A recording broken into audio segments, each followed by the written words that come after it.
빗속의 휴게소에 혼자 버려진 72의 시어머니.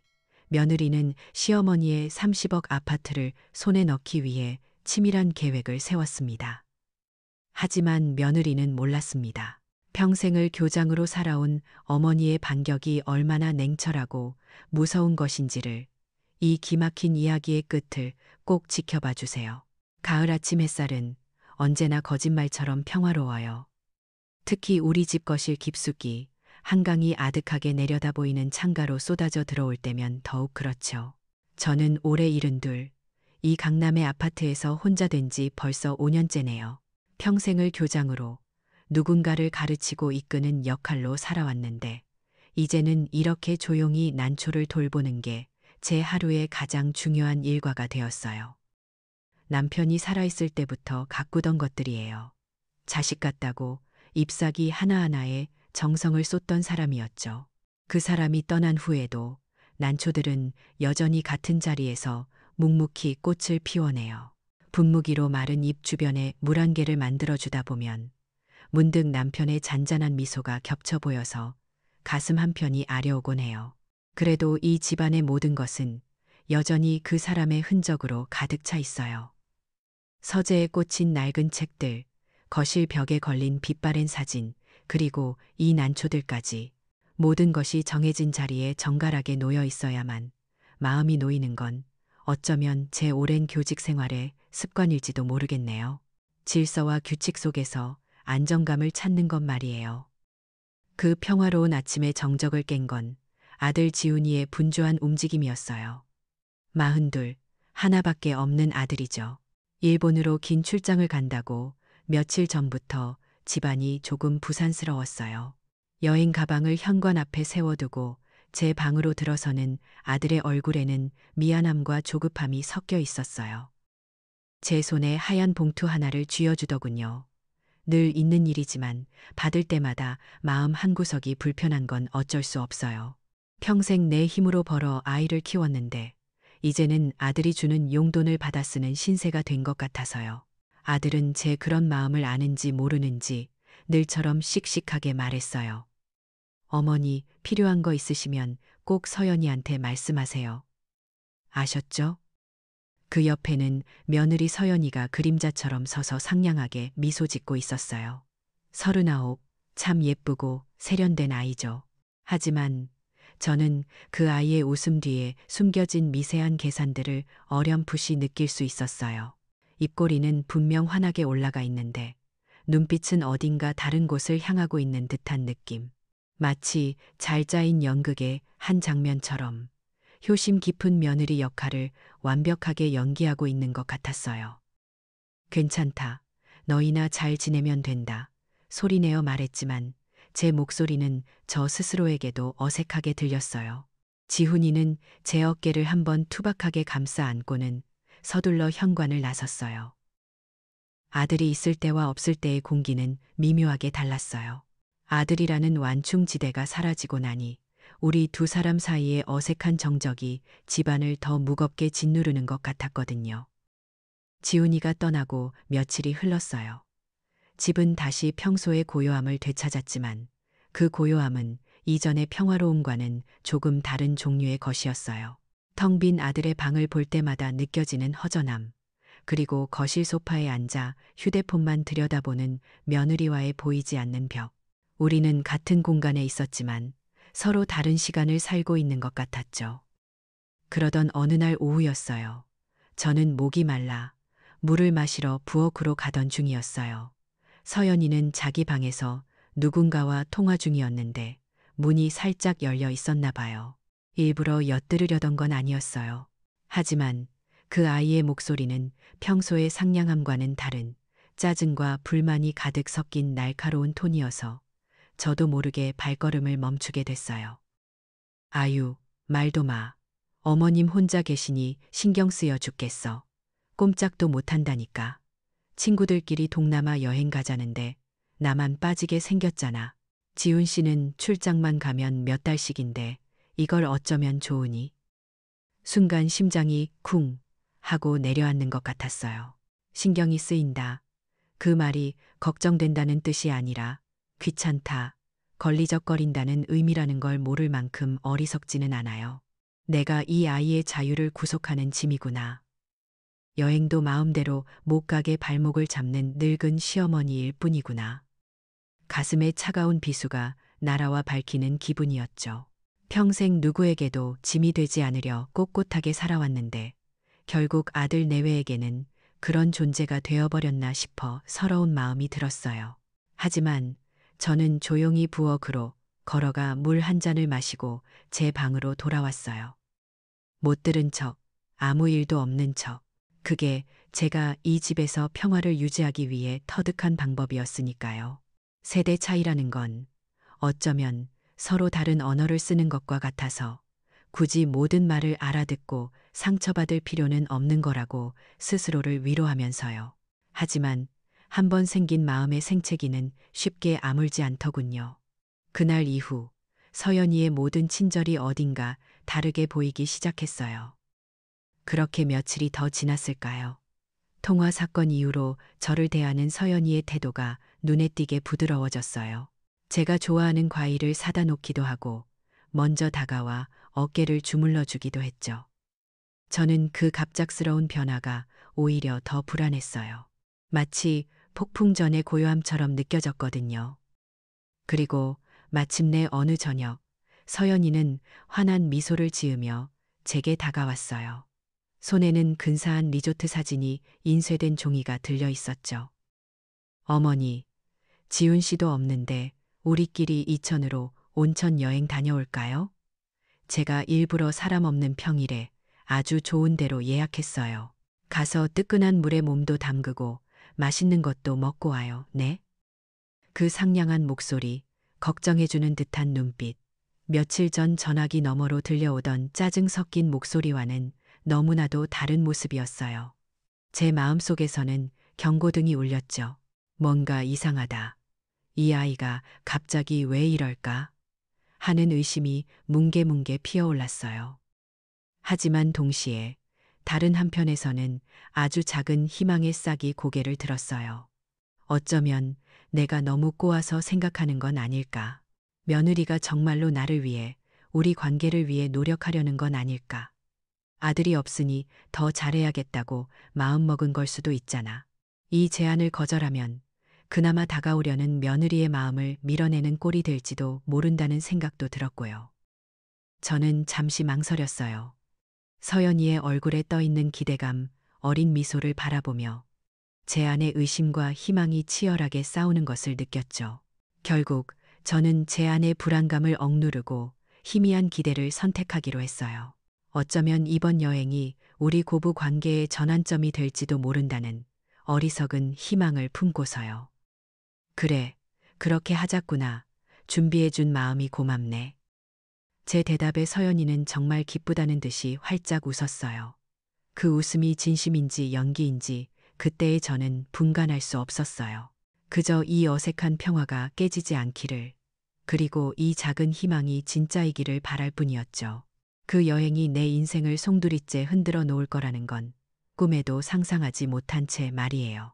여행을 떠나기로 한 날, 서연이는 아침부터 평소답지 않게 분주했어요. 제 가방까지 꼼꼼하게 챙겨주면서 마치 정말 살뜰한 며느리라도 된 것처럼 행동했죠. 그 모습이 어색하면서도 한편으로는 내 생각이 틀렸을지도 모른다는 기대를 품게 만들었어요. 흰색 제네시스 GV80에 올라타 이천으로 향하는 내내 서연이는 창밖 풍경에 대해 제잘거리기도 하고 제가 좋아할 만한 음악을 틀어주기도 했어요. 하지만 그 모든 친절 속에서도 저는 보이지 않는 유리벽 같은 것을 느꼈어요. 마음에서 우러나오는 따뜻함이 아니라 잘 계산된 연기처럼 느껴졌거든요. 이천의 온천 리조트는 과연 서연이의 말대로 호사스러운 곳이었어요. 뜨끈한 노천탕에 몸을 담그고 있으니 그동안 쌓였던 긴장과 피로가 조금은 풀리는 것 같았죠. 하지만 돌아오는 길이 문제였어요. 서울로 향하는 고속도로 위 차 안의 분위기는 올 때와는 사뭇 달랐어요. 서연이는 운전대를 잡은 채로 마치 아무렇지도 않다는 듯이 툭툭 질문을 던지기 시작했어요. 어머니, 아까 점심 먹은 식당 이름이 뭐였죠? 한정식 집이었는데 글쎄다. 하도 정신이 없어서 간판을 제대로 못 봤네. 제 대답에 서연이는 백미러로 제 얼굴을 힐끗 살폈어요. 그 눈빛이 꼭 학생의 답을 채점하는 선생님 같아서 기분이 영 불편했죠. 그걸로 끝이 아니었어요. 어머니, 우리 아까 리조트에서 몇 시에 출발했더라요? 제가 깜빡했네요. 2시 반쯤 아니었니? 아, 맞다. 2시 반. 어머니 기억력 좋으시네. 마치 제 기억력을 시험하고 그 결과를 어딘가에 기록이라도 하려는 듯한 태도였어요. 불편한 마음을 애써 감추고 창밖만 바라보았죠. 피곤해서 그러려니, 나이가 드니 내가 너무 예민해졌나 보다. 그렇게 스스로를 다독였어요. 하지만 불안감은 쉽사리 가시지 않았어요. 하늘은 제 마음을 아는 듯 갑자기 시커먼 구름을 몰고 오더니 장대 같은 비를 쏟아붓기 시작했어요. 와이퍼가 쉴 새 없이 움직여도 앞이 잘 보이지 않을 정도였죠. 어둠이 짙게 깔린 서울, 춘천 고속도로 위, 차들은 모두 거북이 걸음을 했어요. 그때였어요. 서연이가 갑자기 방향지시등을 켜더니 가평 휴게소라는 거대한 표지판을 따라 차를 돌렸어요. 어머니, 비가 너무 많이 와서 운전하기 힘드네요. 여기서 잠시 쉬었다 가요. 그러고는 주차장 한쪽에 차를 세우더니 저를 돌아보며 말했어요. 어머니, 화장실 다녀오세요. 저는 너무 피곤해서 차에서 잠시 눈 좀 붙일게요. 아, 그리고 휴대폰은 그냥 차에 두고 가세요. 비 맞으면 고장 나잖아요. 그 말에 저는 아무런 의심도 하지 못했어요. 오히려 궂은 날씨에 운전하는 며느리가 안쓰럽다는 생각뿐이었죠. 고개를 끄덕이고 차에서 내렸어요. 비바람이 어찌나 거세던지 우산을 써도 옷이 다 젖을 지경이었어요. 수많은 차들과 사람들로 붐비는 휴게소는 비 오는 밤의 소음으로 가득했어요. 화장실을 다녀와 다시 주차장으로 돌아왔을 때 저는 제 눈을 의심했어요.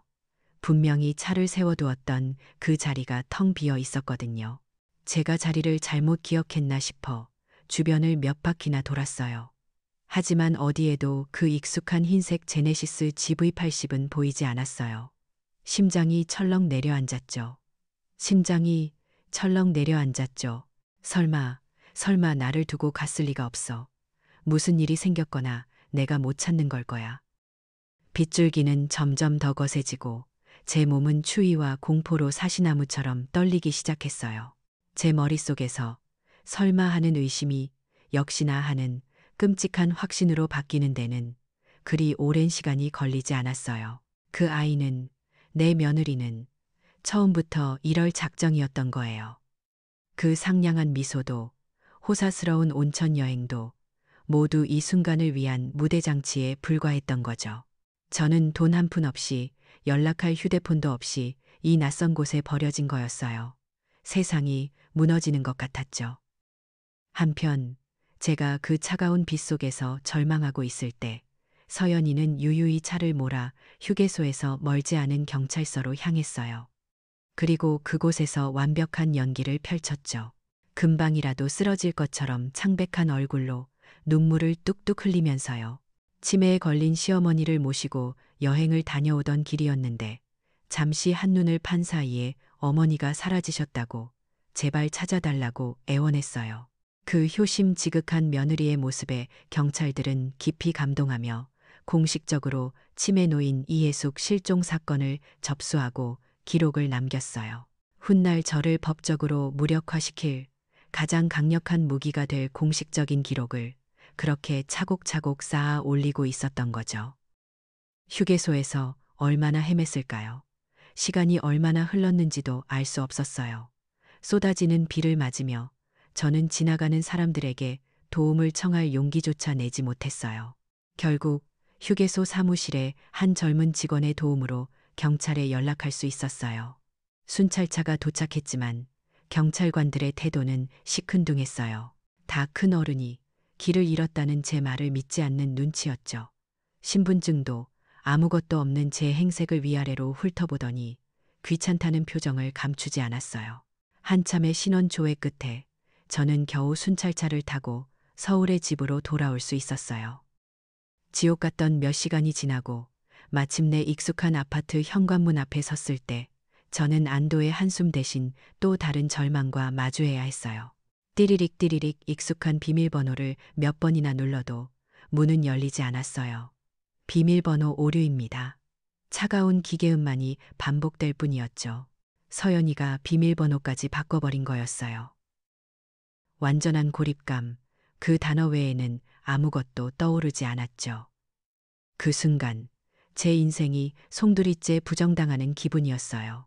결국 현관문은 경찰관 한 분이 서연이에게 직접 전화를 걸고 나서야 열렸어요.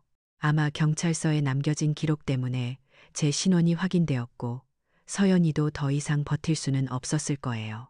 몇 분이나 흘렀을까 굳게 닫혔던 문이 열리면서 나타난 건 눈물로 범벅이 된 며느리의 얼굴이었죠. 저를 보자마자 서연이는 와락 달려들어 제 팔을 붙잡았어요. 그 연기력에 혀를 내두를 정도였죠. 어머니, 어디 갔다, 이제 오세요. 제가 얼마나 걱정했는데. 그 목소리는 복도를 쩌렁쩌렁 울릴 만큼 컸어요. 함께 온 경찰관들과 혹시라도 문을 열고 내다볼 이웃들을 향한 완벽한 연극이었어요. 저는 너무 지치고 충격이 커서 아무 말도 할 수 없었어요. 넋이 나간 사람처럼 그 아이의 팔에 이끌려 집 안으로 들어섰죠. 서연이는 경찰관들에게 연신 고개를 숙이며 감사 인사를 했어요. 정말 감사합니다. 저희 어머니가 요즘 깜빡깜빡 하시더니 오늘 같은 날씨에 정말 큰일 날 뻔했네요. 제가 더 잘 모셨어야 했는데. 그 말 한마디 한마디가 제 가슴에 비수처럼 밝혔어요. 저는 그저 가만히 서 있었어요. 반박할 기력도 없었고 이 상황을 어떻게 받아들여야 할지 머릿속이 하얗게 비어버렸거든요. 제 침묵은 아이러니하게도 서연이의 거짓말에 힘을 실어주는 꼴이 되고 말았죠. 경찰관들은 효심 깊은 며느리를 위로하며 돌아갔고 현관문이 닫히는 순간 서연이의 얼굴에서 눈물과 걱정의 기미는 순식간에 사라졌어요. 차갑고 무표정한 얼굴만이 남았죠. 그날 이후 집은 얼음장처럼 차가운 전쟁터가 되었어요. 우리는 서로에게 거의 말을 걸지 않았어요. 저는 제 방에서 대부분의 시간을 보냈고 서연이는 거실에서 휴대폰을 들여다보거나 외출을 할 뿐이었죠. 그 아이는 제게 치매 걸린 시어머니라는 낙인을 찍기 위해 부단히 노력했어요. 친척들에게 전화를 걸어 제 상태가 심상치 않다고 걱정되어 잠을 잘 수가 없다고 눈물 섞인 목소리로 하소연을 늘어놓더군요. 방문 틈으로 새어나오는 그 거짓말들을 들으며 저는 무력감에 몸을 떨어야 했어요. 그러던 며칠 뒤였어요. 제 인생을 다시 한번 나락으로 떨어뜨린, 동시에 구원해준 그날이요. 서연이는 친구를 만난다며 화려하게 차려입고 급하게 집을 나섰어요. 저는 멍하니 거실 소파에 앉아 있다가 문득 서재 문이 열려 있는 것을 보았어요. 그리고 그 안, 책상 위에 놓인 며느리의 노트북 화면이 아직 꺼지지 않은 채 환하게 빛나고 있었죠. 무엇에 이끌린 듯 저는 비틀거리며 서재로 들어갔어요. 화면에는 어머니 노후 계획이라는 섬뜩한 제목의 파일이 열려 있었어요. 심장이 쿵 하고 바닥으로 떨어지는 것 같았어요. 떨리는 손으로 마우스를 움직여 스크롤을 내렸어요. 그건 계획이 아니었어요. 한 인간의 존엄을 말살하기 위한 체계적인 지침서였죠. 1단계, 6일을 통한 치매 확정. 고속도로 휴게소 등 인적이 많고 복잡한 곳에 유기, 휴대폰, 지갑 등 소지품 없이 고립시켜 공포감 극대화. 경찰에 치매 노인 실종으로 신고하여 공식 기록 확보. 2단계, 성년 후견인 신청. 경찰 기록, 주변인 증언 친척들에게 미리 유포한 거짓 정보 등을 근거로 법원에 성년 후견 개시 심판 청구. 아들 강지훈을 후견인으로 지정하여 모든 법적, 재산적 권한 위임받기. 3단계 재산 처분 및 요양원 입소. 후견인 권한으로 강남 아파트 즉시 매각, 예상가 30억. 모든 예금 및 보험 해지 후 현금화. 경기도 외곽의 저가, 요양원에 입소 조치 후 남은 재산으로 생활. 한 줄 한 줄 읽어 내려갈 때마다 숨이 막혔어요. 차갑고 이성적인 단어들로 구성된 그 계획서에는 단 한 톨의 인간적인 감정도 담겨 있지 않았어요. 저는 한평생을 바쳐 키운 아들의 아내에게 그저 처분해야 할 자산이자 짐일 뿐이었던 거예요. 온몸에 피가 차갑게 식는 것 같았어요. 화면 위로 눈물이 뚝뚝 떨어졌지만 제 눈빛은 그 눈물과 달리 점점 더 차갑게 얼어붙고 있었어요. 아들에 대한 마지막 믿음, 가족이라는 울타리에 대한 신락 같던 기대, 그 모든 것이 산산조각 나버렸죠. 저는 조용히 파일을 닫고 노트북을 원래 자리로 돌려놓았어요. 그리고 제 방으로 돌아와 문을 잠갔어요. 처음에는 주체할 수 없는 배신감에 온몸이 떨렸어요. 내 아들 지훈이는 이걸 알고 있었을까? 아니, 몰랐을 리가 없어. 결국 그 아이도 동의했으니 이런 끔찍한 계획이 세워졌겠지. 평생을 바쳐 쌓아 올린 내 인생이, 내 가족이 한순간에 모래성처럼 무너져 내리는 기분이었어요. 한참을 그렇게 무너져 있었을까요? 문득 거울 속에 비친 제 모습이 보였어요. 절망에 빠져 헬쑥해진 늙은 여인의 얼굴. 하지만 그 눈빛 속에서 저는 다른 무언가를 발견했어요. 그건 포기가 아니었어요. 평생을 교장으로 살며 수많은 문제 아들과 학부모들을 상대하고 무너져가는 학교를 일으켜 세웠던 제 아내 이해숙이 아직 죽지 않고 살아 있었어요. 위기 앞에서 무너지는 대신 상황을 분석하고 해결책을 찾던 그 오랜 습관이 제 머릿속을 깨우기 시작했어요. 나를 치매 환자로 만들고 싶어? 좋다. 그렇다면 네가 원하는 가장 완벽한 치매 환자가 되어주지. 거울 속 제 자신에게 나지막이 속삭였어요. 눈물이 멎고 그 자리에는 차가운 분노와 강철 같은 결심이 들어찼어요. 이것은 더 이상 가족 간의 다툼이 아니었어요. 제 인생과 존엄을 건 싸움이었죠. 그 아이는 저를 무대 위에 올렸지만 이제부터 각본을 쓰는 건 바로 내가 될 거예요. 저는 자리에서 일어나 일부러 식탁 위에 놓여 있던 물컵을 손으로 쳐서 바닥에 떨어뜨렸어요. 와장창 하는 날카로운 소리와 함께 제 반격의 막이 조용히 올랐어요. 곧이어 놀란 표정의 서연이가 방에서 뛰쳐나왔고 저는 깨진 유리 조각을 보며 아무것도 모른다는 듯 텅 빈 눈으로 중얼거렸어요. 어머, 이게 왜 여기 있었지? 침에 놓인 연기는 생각보다 고된 일이었어요. 그것은 단순히 무언가를 잊어버리는 척하는 것을 넘어 내 안에 살아있는 이해숙이라는 사람의 모든 것을 지우는 과정이었거든요. 수십 년간 몸에 밴 교장으로서의 고든 자세, 명료한 말투, 흔들림 없는 눈빛을 모두 버려야 했어요. 초점 없는 눈으로 허공을 보고 같은 질문을 몇 번이고 되묻고 손에 쥔 숟가락을 힘없이 떨어뜨리는 일은 제 영혼을 조금씩 갉아먹는 것 같았죠. 하지만 서연이가 그 모습을 보며 안심하고 경계를 푸는 것을 느낄 때마다 저는 이 연극을 계속해야 할 이유를 되새겼어요. 아들 지훈이가 일본에서 돌아오기로 한 날, 제 연기는 가장 중요한 시험대에 올랐어요. 현관문이 열리고 어머니 다녀왔습니다. 하는 아들의 목소리가 들렸을 때 저도 모르게 벌떡 일어나 달려가고 싶은 마음을 간신히 억눌렀죠. 저는 소파에 멍하니 앉아 텔레비전만 보고 있었어요. 지훈이는 제 모습에 큰 충격을 받은 듯 했어요. 얼굴이 하얗게 굳어서는 제 앞으로 다가왔죠. 하지만 아들이 제게 말을 걸기도 전에 서연이가 먼저 선수를 쳤어요. 아들의 팔을 붙잡으며 슬픈 표정으로 속삭이더군요. 어머니가 요즘 계속 저러신다고 당신을 못 알아보실 수도 있다고. 어머님, 지훈 씨 왔다니까요. 기억 안 나세요? 아들이에요, 지훈이. 서연이가 제 어깨를 흔들며 말했어요.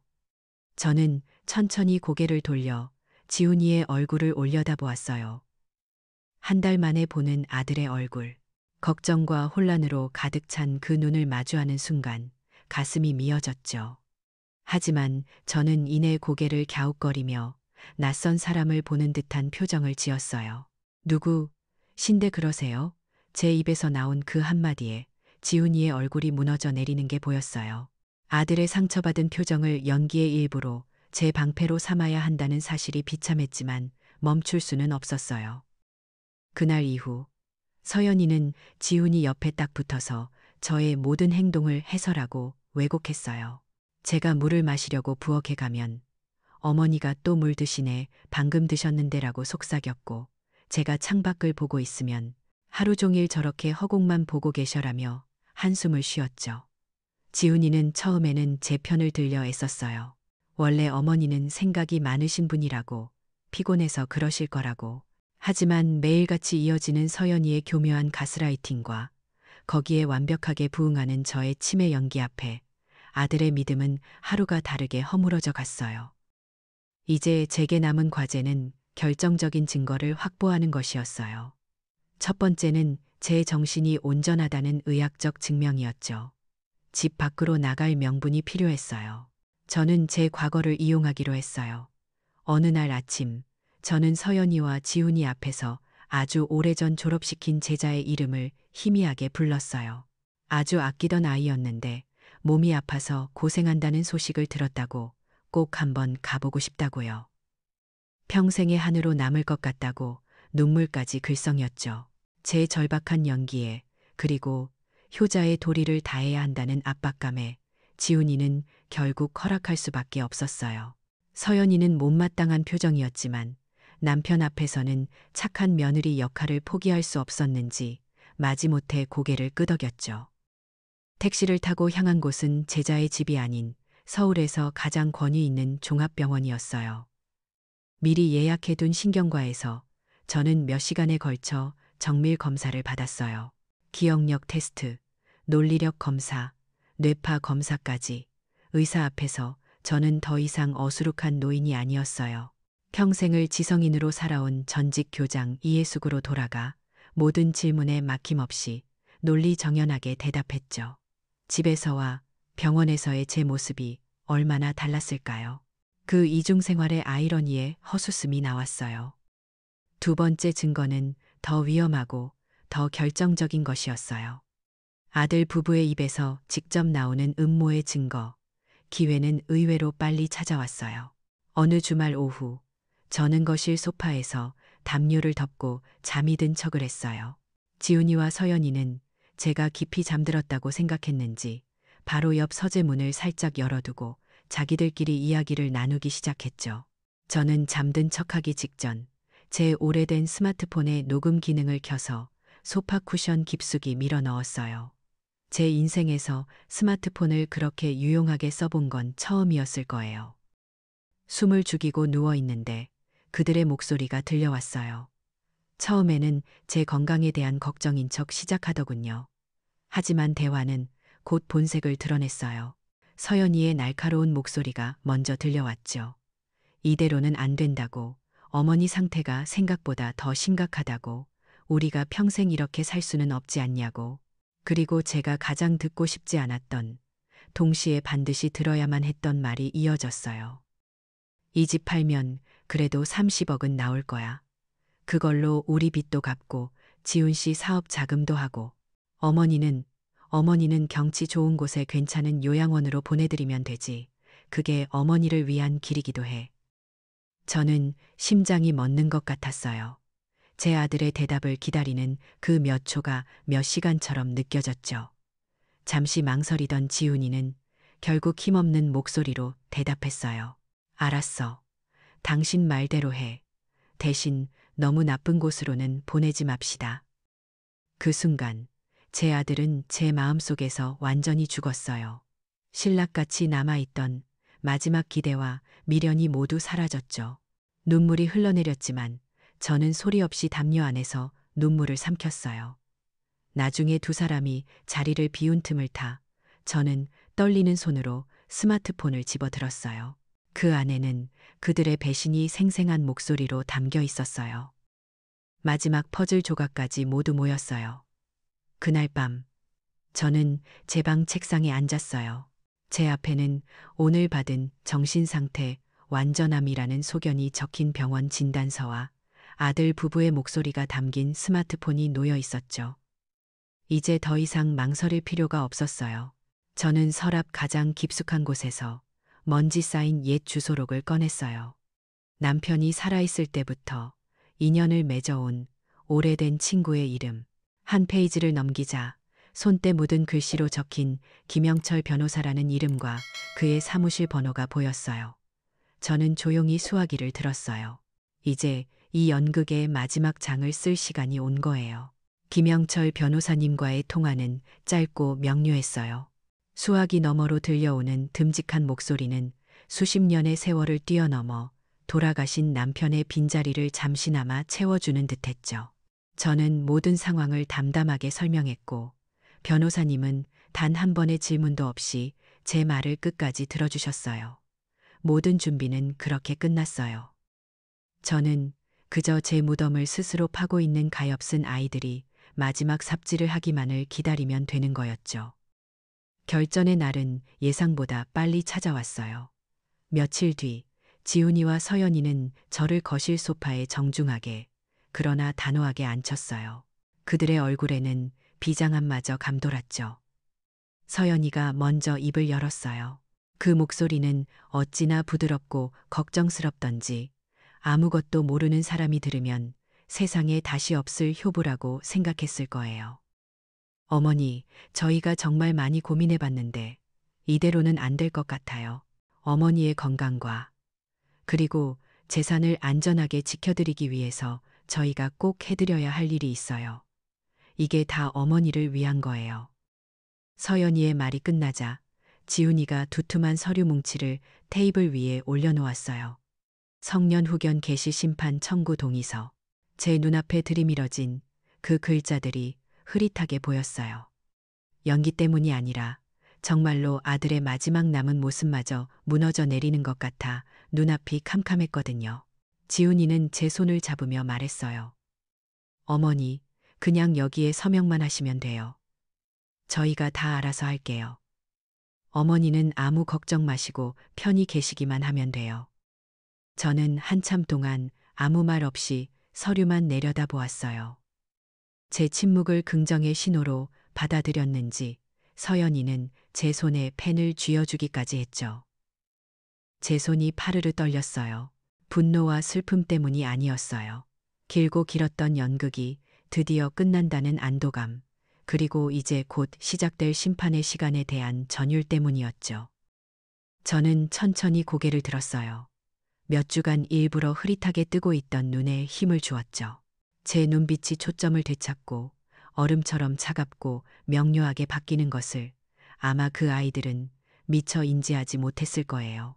저는 굳게 닫혀 있던 입술을 열어 아주 조용하지만 단호하게 말했어요. 그럴 필요 없다. 제 목소리에 담긴 냉철함에 지훈이와 서연이는 순간 얼어붙었어요. 늘 멍하니 있던 사람이 갑자기 너무나도 또렷한 목소리로 말했으니까요.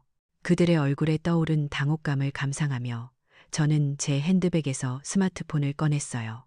그리고 망설임 없이 재생 버튼을 눌렀죠. 이 집 팔면 그래도 30억은 나올 거야.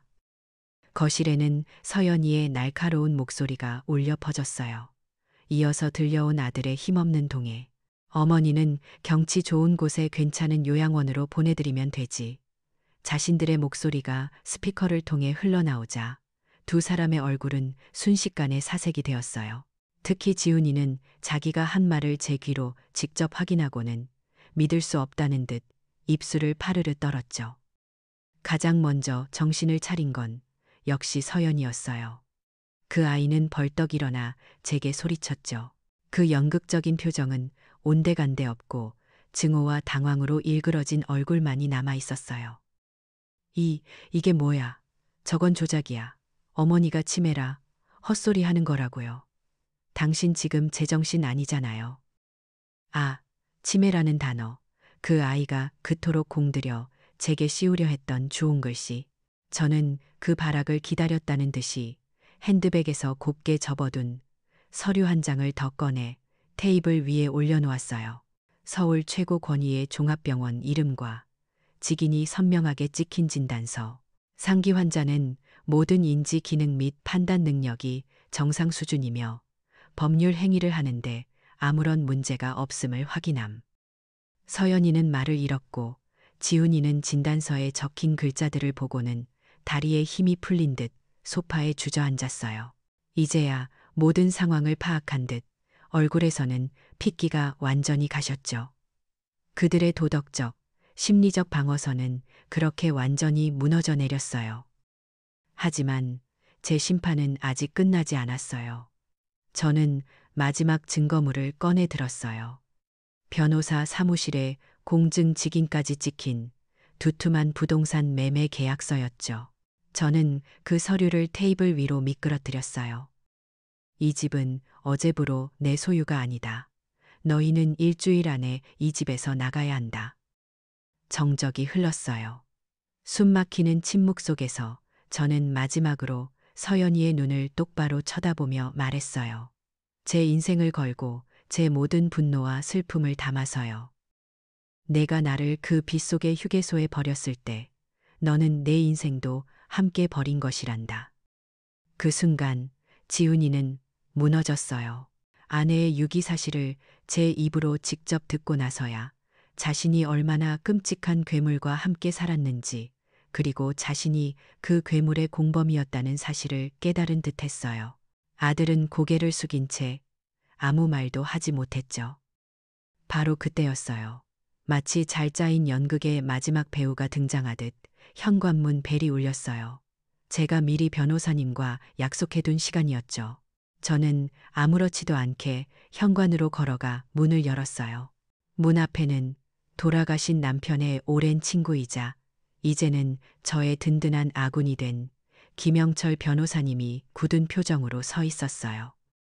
변호사님은 거실로 들어와 넋이 나간 채 앉아있는 지훈이와 서연이에게 서류 봉투 2개를 건넸어요.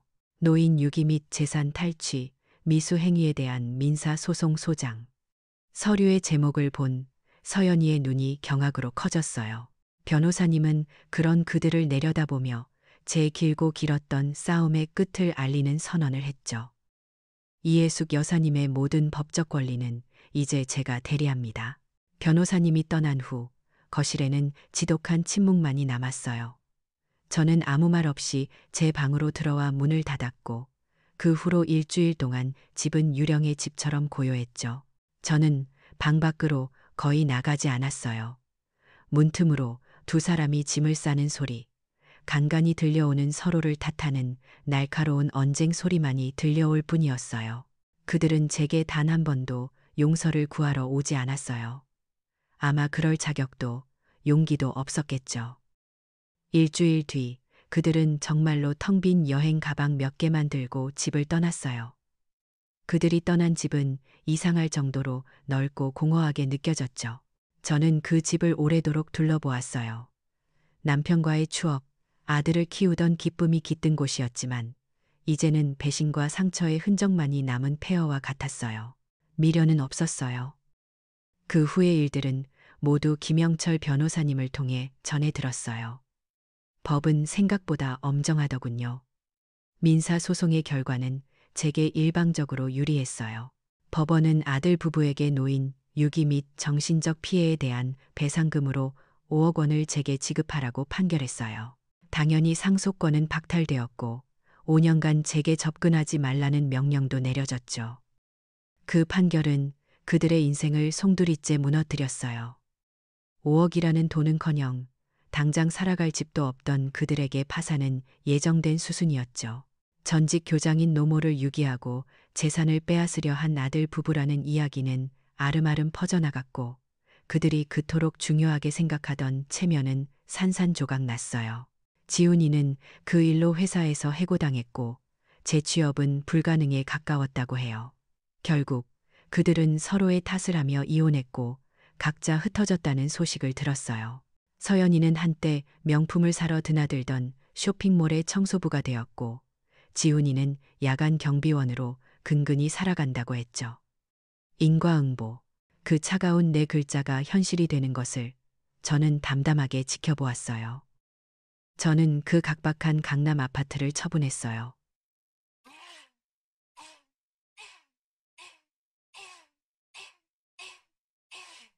그 돈의 일부를 떼어 변호사님과 상의해 작은 재단을 만들었죠. 이름은 해윰 노인 보호재단이라고 지었어요. 해윰은 생각이라는 뜻의 순우리말이잖아요. 제 아픈 경험이 저와 비슷한 처지에 놓인 다른 어르신들의 삶을 한번 더 생각해 볼 수 있는 계기가 되기를 바라는 마음이었어요. 재단의 운영은 김 변호사님께 일임하고 저는 홀가분한 마음으로 서울을 떠났어요. 제 새로운 보금자리는 푸른 바다가 보이는 제주의 작은 마을이었죠. 제주에서의 1년은 제게 평생의 상처를 치유하는 시간을 선물해 주었어요. 아침에 일어나면 창밖으로 부서지는 파도 소리를 듣고 오후에는 텃밭에서 작은 채소들을 돌보았죠. 각박했던 서울에서의 삶과는 모든 것이 달랐어요. 이곳에서는 제가 전직 교장이었는지, 얼마나 큰 아파트에 살았었는지 아무도 묻지 않았어요. 그저 바닷가 마을의 평범한 할머니일 뿐이었죠. 그러던 어느 날, 옛 친구를 만나러 잠시 서울에 들를 일이 있었어요. 친구와 저녁 식사를 하기 전 잠시 시간이 남아 근처 대형 마트에 들렀죠. 과일 코너를 지나는데 익숙하면서도 낯선 뒷모습이 눈에 들어왔어요.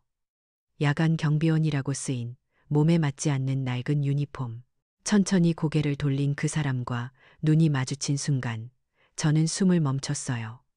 제 아들, 지훈이었어요. 1년 사이에 제 아들은 10년은 더 늙어버린 모습이었어요. 초점 없는 눈, 피곤에 절어 푸석해진 피부, 깊게 팬 주름. 지훈이는 저를 알아보고는 화들짝 놀라며 황급히 고개를 숙였어요. 그 눈에 스친 감정은 부끄러움과 후회, 그리고 체념이었을 거예요. 저는 잠시 그 자리에 멈춰 섰다가 이내 아무것도 보지 못한 사람처럼, 그를 알아보지 못한 사람처럼 조용히 발걸음을 옮겨 그를 지나쳐 갔어요. 그것이 제가 제 아들에게 베풀 수 있는 마지막 잡이었어요. 더 이상의 연민도 용서도 아닌 완전한 타인으로 놓아주는 것. 다시 제주의 집으로 돌아온 그날 밤, 저는 테라스에 앉아 멀리 수평선 너머로 지는 해를 한참 동안 바라보았어요. 제 마음은 놀라울 정도로 평온했어요. 모든 것이 제자리를 찾은 기분이었죠. 평생을 교단에 서서 학생들을 가르쳤지만 가장 혹독하고 아팠던 마지막 수업은 결국 제 아들에게 가르치게 되었네요. 배신이라는 것이 어떤 결과를 낳는지에 대하여 이제 제 얼굴에는 희미한 미소가 떠올라요. 그 누구도, 그 무엇도 다시는 저의 존엄을 해칠 수 없을 거예요. 제주의 푸른 하늘 아래 저는 그렇게 다시 온전한 나로 살아가고 있었어요. 이 이야기는 우리에게 질문을 던져요. 가족이라는 이름이 모든 걸 용서하는 면죄부가 될 수 있을까요? 이해숙 여사의 삶은 보여주었죠. 배은망덕한 행동에는 반드시 대가가 따르고 진정한 힘은 돈이 아닌 위기 속에서도 자신을 잃지 않는 지혜와 용기에서 나온다는 것을요. 선량함은 결코 나약함이 아니랍니다.